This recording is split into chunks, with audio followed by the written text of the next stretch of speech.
พี่น้องเอ้ยเปิดผับมาเด้อพี่น้องเด้ออยู่หลังเถียงหน้าหรือว่าหลังหน้าของเบากูเนาะพี่น้องเนาะหลังหน้าทางครอบครัวเบากูเนาะพี่น้องเนาะเนี่ยเปิดผับมามื้อนี้ก็มาเบิ่งแล้วสิว่ามาตัดหญ้านั่นแหละพี่น้องเอ้ยมาบุกเบิกอยู่สวนเบากูมองที่ว่าจะปลูกกาแฟเป็นของตนเองนั่นเนาะพี่น้องเนาะถ่ายให้ FC เบิ่งแน่แล้วก็ถ่ายไว้เบิ่งบัดตอนใหญ่แน่พี่น้องเอ้ยเนาะโกกาแฟถ่ายพอได้เบิ่งหรือว่าฝากแจ้งเตือนปีหน้าปีเนอร์นะพี่น้องเนาะตอนบุกเบิกปีทมิตปีนี้พี่น้องนะปี2026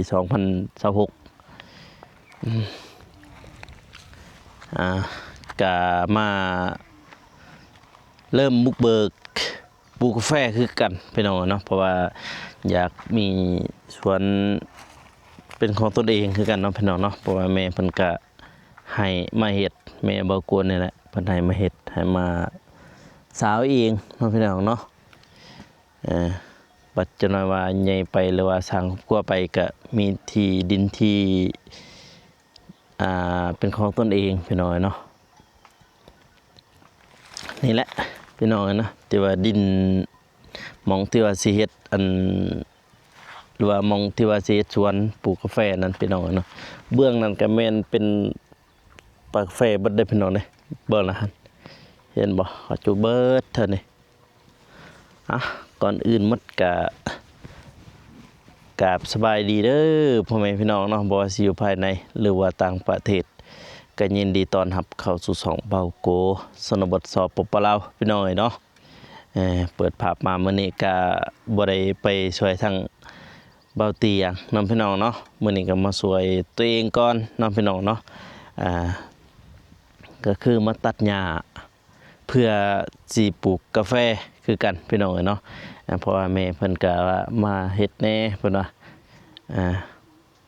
พอเป็นดินนี่ก็ดินแม่บ่โกนี่แหละพี่น้องเนาะเพิ่นว่าถ้าว่าบ่โกบ่เฮ็ดแม่นว่าพี่น้องเพิ่นสิมาเฮ็ดอยู่นี่พี่น้องเนาะพี่น้องอยู่ท่าแตงเพิ่นสิมาเฮ็ดแหละสิมาเฮ็ดให้คือเก่านี่แหละญาติเอาพี่น้องเนาะพี่เห็นบ่ปีกายนี่เป็นดินไห้เด้อพี่น้องเด้อดินไห้ตะกี้เนาะพี่น้องเห็นบ่อันกกเขาเนาะพี่น้องเนาะกกเขาเป็นให้แบบชาวบ้านนั่นแหละพี่น้องเนาะทางดักจึงเขาสักเอาแบบนี้พี่น้องทางดักจึงเขาเฮ็ดเนาะแล้วว่าเบื้องเทิงนี่เป็นนาเนาะพี่น้องเนาะเป็นนาFC น่าจะเคยเห็นอยู่ดอกพี่น้องเนาะผู้ใดที่ว่าติดตามเบาโกหั่นเพิ่นก็จะสิได้เห็นอยู่ดอกที่นาเบาโกนี่แหละนาพ่อแม่แถวนี้แม่นว่านาพ่อแม่พี่น้องนะแถวพุ่นแม่นว่านาเอื้อยพี่น้องเนาะแบ่งกันพี่น้องเนาะตะกี้ก็ร่วมแม่นของพ่อแม่นั่นแหละพี่น้องเนาะบัดแล้วเอื้อยสร้างครอบครัวแล้วก็แม่แล้วก็แบ่งให้แถวนั้นคือเทิงปูนสุดเพิ่นเลยเพิ่นเหนียวพี่น้องเอ้ยแต่นี่ก็แม่นของพ่อแม่เนาะพี่น้องเนาะ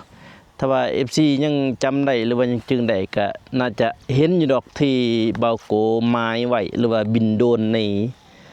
ตอนนั้นเนาะพี่น้องเนาะที่ว่าตอนปั่นเขาแล้วนะพี่น้องเบาโกก็บินโดนเนาะพี่น้องเนาะหรือว่าตอนเกี่ยวบ่ตอนเกี่ยวนี่ที่เบาโกได้จื้อได้เนาะพี่น้องเนาะเบาโกแยกให้แล้วให้ทั้งพ่อแม่พี่น้องเพิ่นได้เบิ่งก็คือนี่หน้านี่แม่นแถวนี้แม่นว่าหน้าพ่อแม่เบาโกพี่น้องนะแถวนั้นเป็นว่าหน้าของเอื้อยพี่น้องเอ้ยเริ่มแดดมาอีกแล้วพี่น้องเอ้ยนี่ก็คือเส้นทางที่ว่าไปหน้าห้องเขาเจ้าเลยเบื้องนั้นพี่น้องเส้นทางนี่ปุ่นเบื้องนั้นแม่นเบิดแล้วนะเขาสิจูดเฮ็ดสวนคือกันพี่น้องนะเบื้องนั้นเบื้องลุ่มแม่นสวนเมิดเด้อพี่น้องเด้อเบื้องลุ่มพุ่นแต่ว่านี่กล่องมันจะ มืดแน่นอนพี่น้องเนาะเพราะว่าแสงปรับแสงมันแห้งเบื้องนี้ก็แม่นดินพี่น้องนั่นแหละพี่น้องนะสิว่าเศษหน้าเนาะเบื้องนั้นเห็นมาลังสีสังสีตัวนั้นแม่นสวนกาแฟประชาชนนั่นแหละพี่น้องปีกายนี่มันว่าทางพี่น้องแล้วก็กับครอบครัวบ่โกนั้นแบ่งครึ่งเฮ็ดให้เนาะพี่น้องเนาะเฮ็ดให้ซักข้าวกำนี่อยู่นี่ข้าวกำก็คือว่าข้าวดำนั่นนะเม็ดข้าวดำนั่นพี่น้องนะแบ่งครึ่งกันเนาะของพี่น้องเนี่ยแม่นเบื้องนั้นพี่น้องเนาะแบ่งครึ่งกันเด้และเบื้องนี้มันของครอบครัวบ่โกแต่ก่อนพี่น้องเนาะบัดนี้บ่โกมาแล้วก็สิตัดหญ้าเบิดเลยพี่น้องตัดแล้วก็ขุดคุ้มเฮ็ดละหัวปลูกกาแฟพี่น้องเนาะนี่แหละอยู่นี่เบิ่งผู้หน่วยนี่พี่น้องเอ้ยเกี่ยงตับบ่เหลือเลยบ่เหลือหยังเลยเห็นบ่ไม่เหลืออะไรเพราะว่าเขาเจ้าจูดหรือว่าเขาเจ้าจูดก็ทางให้นั่นพี่น้องทางป่าเฮ็ดสวนกาแฟน้องเอ้ยเพราะว่าทางนี้แม่นหลักๆนี่แม่นว่า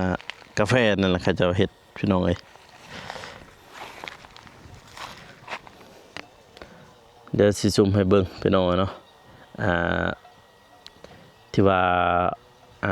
เป็นเขาเจ้าทางหมดพี่น้องเนาะปีเห็นบ่โอ้โหทางเบิดอันนั้นเบิดเลยพี่น้องเอ้ยเกียงแฉะโอ้มึงควายงัวธรรมศาสตร์น้องพี่น้องเนาะเห็นบ่อันแตนเลยเห็นบ่เขาจูดเบิดพี่น้องเอ้ยเฮ็ดผู้น้อยนี่เป็นมองเฮ็ดสวนหมดน้องพี่น้องเนาะของประชาชนเกียงตับพูดเห็นบ่แปดนั่นเตือนเลยผู้น้อยนี่โอ้หันยังจูดอยู่เห็นบ่ยังควันกลุ่มอยู่นะยังควันอยู่ใครสวนกาแฟเบิดได้พี่น้องได้แถวนี้ได้พี่เบิ่นกะแม่นเห็นบ่แต่ก่อนก็เบาโกก็ตามที่ชื่อเนาะพี่น้องเนาะเบาโกก็ไปทางกันพี่น้องนะนี่ระหว่างนี้เดี๋ยวสิชุมให้เบิ่งนี่แม่ขึ้นไปทางกับแม่อยู่นี่ระวังเงาดำตัวนี้แหละพี่น้องเอ้ยมันอยากควันเลยเพราะว่าควันตัวเขาจูดนี่แหละพี่น้องเนาะเป็นมลพิษทางนั้นแป้นหมดเลยเห็นบ่ทางนั้นก็เป็นว่าบ้านน้องบองเด้อพี่น้องเด้อปุ่นตะเบือกผาเบื้องนั่นแม่นทางบ้านเขาเจ้าบ้านน้องบองอันนี้นาทางไปนาเขาเจ้าเบื้องนี้มื้อนี้แม่ลงทุนพี่น้องเอ้ยซื้อจักไม้เลยบัดนี้จักตัดหญ้าซื้อไม้เลยได้นี่ซื้อมื้อเช้านี้เลยนี่ลงทุนจักตัดหญ้าซื้อมื้อเช้านี้เลยพี่น้องเอ้ยแม่เราซื้อตัดหญ้าปลูกกาแฟไปพี่น้องเอ้ยเนาะเดี๋ยวลุยต่อก็สิถ่ายเป็นช่วงเปิดตอนให้พ่อแม่พี่น้องเพิ่นได้เบิ่งเด้อพี่น้องเด้อเดี๋ยวบอกกูเฮ็ดเวียกก่อนนะพี่น้องเนาะลงทุนแม่บอกกูลงทุนซื้อ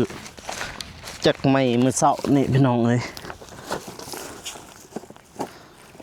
เพื่อตัดหญ้า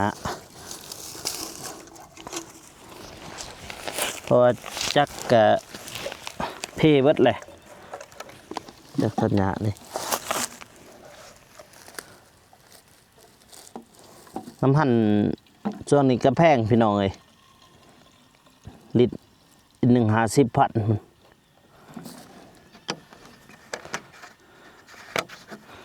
เรียกว่าแอดสั่งแพงกว่ากระส่วนอีกแอดสั่งเกินไว้จังไดเนาะทั้งอันนั้นนี่เก้าหาบ่เกินหรืออีหยังเบ็ดซินอีหยังนี่แหละฝากคอมเมนต์มาเด้อพี่น้องเด้อเฮาก็บ่ค่อยฮู้ปานใดเนาะพี่น้องเนาะอันนั้นแอดซินบ่อีหยังแหละบ่โอ้ยบ่ฮู้คือกันทางไทยเขาเอิ้น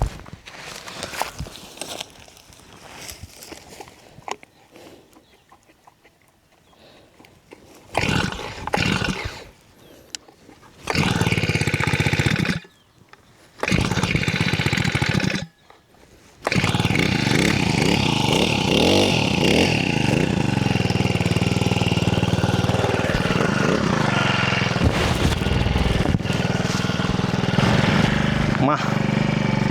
ลองเบิ่ง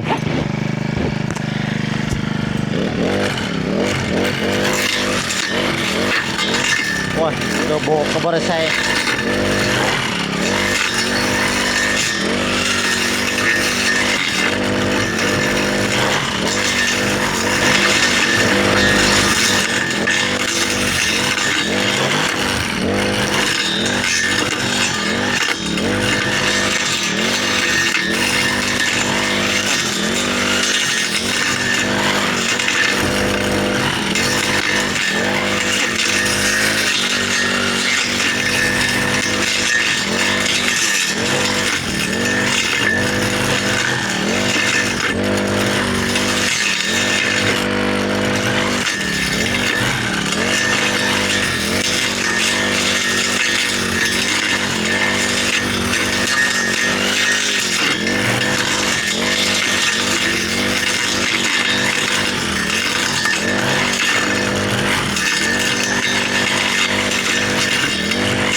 เจอของใหม่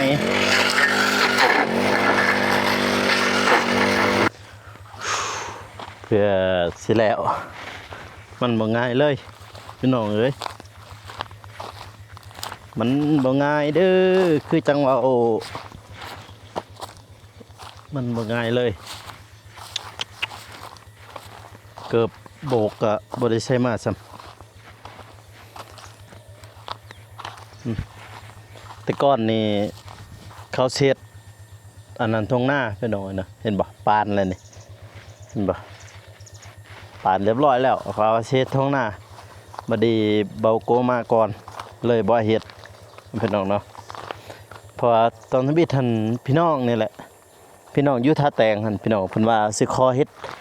หน้าเบิ่งลุ่มนี่เห็นบ่นี่เพิ่นปานแล้วได้นี่เป็นปานขนาดนี่ปานแล้วเนี่ยเพิ่นปานแล้วเพิ่นว่าตัวเองเช็ดหน้าบัดนี้เบาโกบ่ให้เพิ่นเฮ็ดให้เอาซะให้เพิ่นเฮ็ดให้ก็เลยมาปีนี้ก็เลยบ่ได้ให้เพิ่นเฮ็ดเลยสิปลูกกาแฟเลยพี่น้องเนาะถ้าว่าเพิ่นเฮ็ดให้หนูถ้าว่าเพิ่นเฮ็ดหน้าหันหนูก็ดุนเติบแล้วผู้ดีดินนี่ก็เป็นนาเลยและดินนี่ บ่ได้เป็นสวนซ้ำเฮ้ยอากาศได้ซ้ำนี้เสามานี่บ่มีลมพี่น้องเอ้ยเบิ่งเอาบ่มีติงเลยนี่เห็นบ่บ่มีติงบ่มีหยังเลยลมก็บ่มีเห็นบ่กงไม้กกตอกอยู่แบบเก่าแบบเดิม บ่มีลมพัดจักดิมาทางนี้พี่น้องเอ้ยเพราะว่าปีกายนี่เพิ่นเฮ็ดให้เด้แบ่งครึ่งกันนี่แหละจึกสำในจักต่อไม้ตัวนี้บ่นี่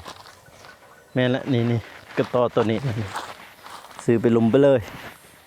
เบิ่งนี่ของแม่เบาโขและของนี้เป็นของนางสาวพี่น้องอยู่ท่าแตงหั่นอยู่ให้ทรายหั่นเพิ่นมาเฮ็ดแต่ปีนี้นี่ถ้ามีท่านเพิ่นว่าตัวเองปีนี้เพิ่นก็สิเฮ็ดคือกันเพิ่นว่าสิขอเฮ็ดคือกันตัวนี้นี่บางทีบ่ส่งสิได้แหละพี่น้องเนาะพอตัดหญ้าจังซี่เลยมีแต่ปลูกกาแฟเลยเฮ็ดหัวไม้ทางเบื้องเทิงนี่เบื้องนั้นหัวไม้พอเบื้องลุ่มมันก็เป็นห้วยเลยเด้พันห้วยมาไล่มาตอนนั้นหั่นไปพุ่นอ้อมไปพุ่นลงไปลุ่มเลยห้วยแต่ก่อนเป็นป่าหกแถวนี้นี่นั่นแหละทางแล้วไม่เฮ็ดให้แต่ก่อนแม่เบาโกก็ปลูกมันอยู่นี่ปลูกมันก็บ่ได้ซ้ำบ่ได้ทึนซ้ำลุบทึนซ้ำเพราะว่างัวมันบุเด้วิดอันนั้นหน้าแล้วก็เขาปล่อยงัวเลยเด้มันก็บุเบิดเท่านี้พุ่นมันจะเป็นฟูงพี่น้องเอ้ยฟูงงัวฟูงควายเห็นมั้ยนี่ก็ปานแล้วปานเฮ็ดข้างหน้าเบิดเลยนี่เสียกหน้าเลยเถิดก็เบิดน้ำมันนี่ก็แพงพี่น้องเอ้ยลิตรหนึ่ง50,000แหละทางนี่สั่งเลย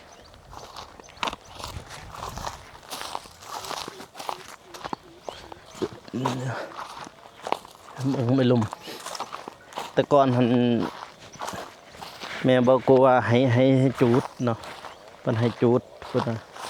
มันนี่คือสิจูดบ่ได้เลยมันเพราะมันเคี้ยวเลยอันนี้มันเคี้ยวเลยแต่ก่อนมันแห้งน้อยนะมันแห้งเพิ่นว่าจูดมันนี่ตอนนั้นเพิ่นจูดทันมันลามไปพุ่นบ่ไปสวน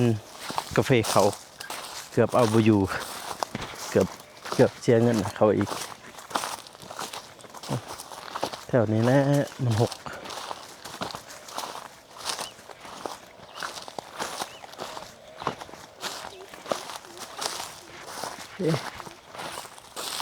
เป็นห้ว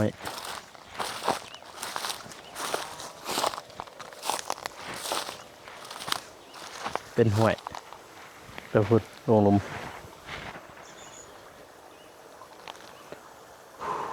นั่นก็กาแฟเฮอกันนะเบิ้น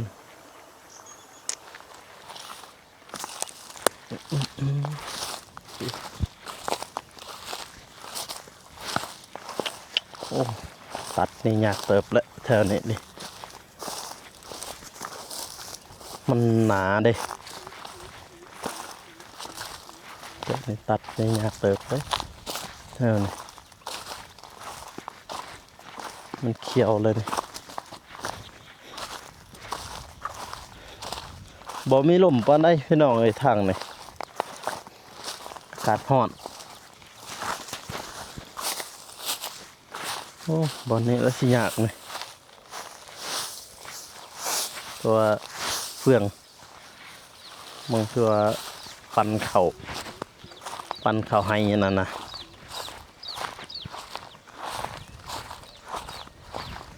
แต่ว่ามื้อนี้ก็แม่กับน้องสายหลาก็มาคือกันเป็นโอนะน้องสายหลากับแม่เราพูดเราอยู่สวนจะถึงพุ่นเราอยู่สวนเบื้องถึงพุ่นเบื้องกูแถวป่าคกเท่านั้นเลย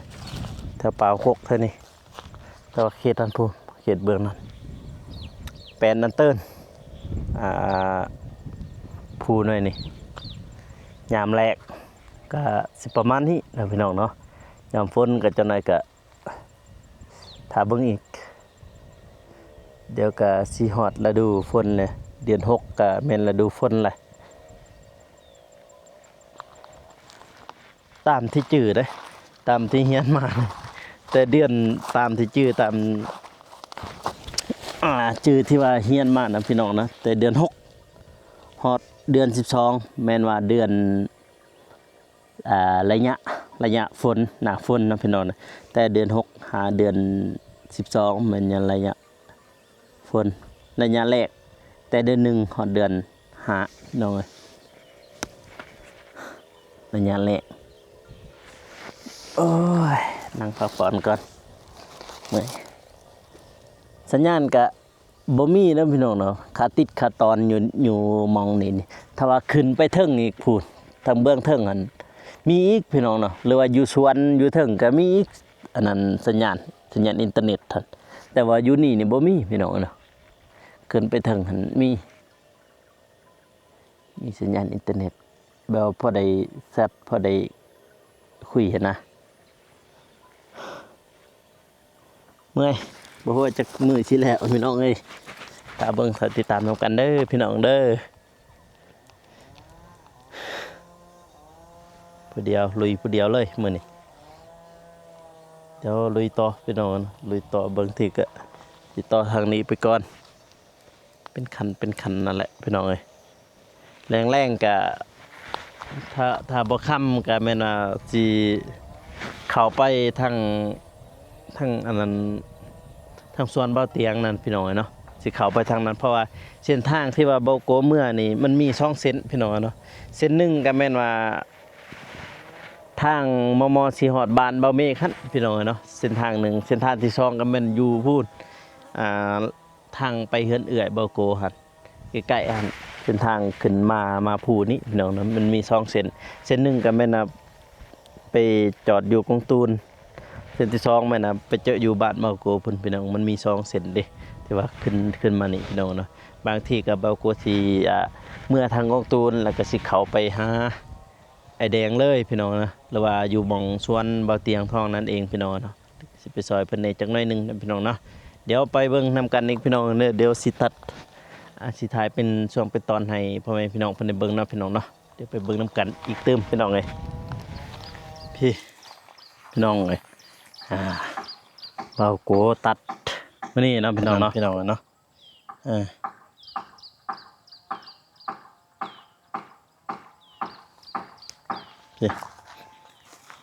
ตัดอันนั้นแม่นว่าฮอนั่นพี่น้องลงมันน่ะอาการอ้อมมานี่สำหรับนี้พี่น้องมื้อนี้ก็ตัดได้ซ้ำนี้เนาะพี่น้องเนาะเพราะว่ามาก็ช่วยแน่พี่น้องเนาะมื้อนี้แต่ว่าแม่กับน้องชายแม่นว่าอยู่เทิงพุ่นพี่น้องเพิ่นตัดอยู่สวนเทิงอยู่ผู้เพิ่นสวนแก่มองในละที่ว่าจะปลูกกาแฟนั่นเองนะพี่น้องเนาะเป็นส่วนของเบาโกเลยเจ็ดเป็นของตนเองเลยอันนี้ก็หน้าแม่และก็หน้าเอื้อยเบื้องนั้นน้องพี่น้องเพิ่นแบ่งกันพูนเที่ยงหน้าเด้อพี่น้องเด้อพูนเที่ยงหน้าตะกี้อยู่บ่อนั้นบัดแล้วย้ายไปหันอีกพี่น้องเนาะพี่ตัดบ่อนนี้มื้ออื่นพุ่นแหละสิสืบต่อภาคเบื้องนั้นบางทีก็ภาคเบื้องนี้ถ้าบ่ค่ำก็บอกกูว่าสิไปทางสวนเบาเตียงนั่นเนาะพี่น้องเนาะว่าสิไปช่วยทางไอแดงเพิ่นนี่ตอนนี้ก็ประมาณ4 โมงแล้ว3 โมงปลายพี่น้องเนาะสิไปทางสวนพะเนพี่น้องก็สิถ่ายให้พ่อแม่พี่น้องเพิ่นได้เบิ่งได้ชมเนาะ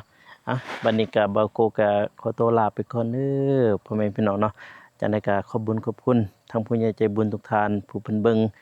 คลิปเบาโกแต่ต้นจนจบเนาะจังได๋ก็ขออวยพรให้ผู้ใหญ่ทุกท่านจงมีแต่ความสุขความเจริญปรารถนาสิ่งใดก็ขอให้ได้สิ่งนั้นให้ได้ดังสมปรารถนาไปไสมาไสไปฮอดจอดให้ถึงใ ให้มีแต่คนฮักคนหอมคนฮักคนแพงสา